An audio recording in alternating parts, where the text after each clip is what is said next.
लक्ष्मी निवास मालिकेच्या येणाऱ्या पुढील भागात आपल्याला असं बघायला मिळतं आहे की जयंत आता जान्हवीच्या फोटोसमोर उभा राहून म्हणतो की जान्हवी, त्या विश्वाच्या किचनमध्ये स्वयंपाक बनवणारी व्यक्ती ही नक्कीच सई नाही आहे, हे मला कळालेलं आहे.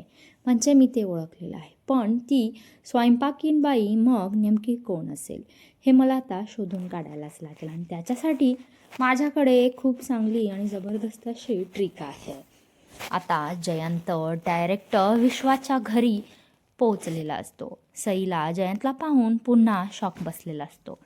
सई जयंतला विचारते की तुम्ही इथे कसं काय आलेला आहात. त्यानंतर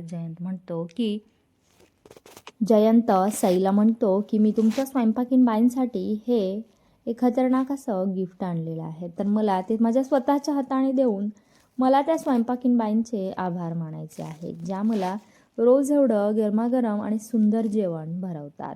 हे ऐकल्यावर काय आता सई तणूला जयंत समोर आणून उभं करेल का, हे पाहणं खूप रंजक ठरणार आहे. इकडे आता सिद्धू दळवींच्या घरी भावनाला शोधायलाच पोचतोय, पण तिथे भावना नसते. हे जेव्हा सिद्धूला कळतंय तेव्हा सिद्धूला खूप मोठा शॉक बसतोय. लक्ष्मीला सिद्धू हे कळूच देत नाही की भावना गाडे पाटलांचं घर सोडून कुठेतरी निघून गेलेली आहे.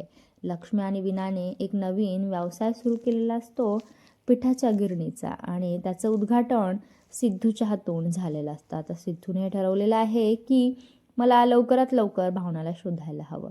भावनाला शोधायला तो वनवन भटकत असतो आणि तो अनवाणी पायानेच फिरत असतो. आता तो भटकून भटकून देवीच्या मंदिरात पोहोचलेला असतो. इकडे भावना अगोदरच देवीच्या मंदिरामध्ये देवीला जाब विचारत असते. काय आता सिद्धू आणि भावनाची अखेर भेट होणार का, हे पाहणं खूप रंजक ठरणार आहे.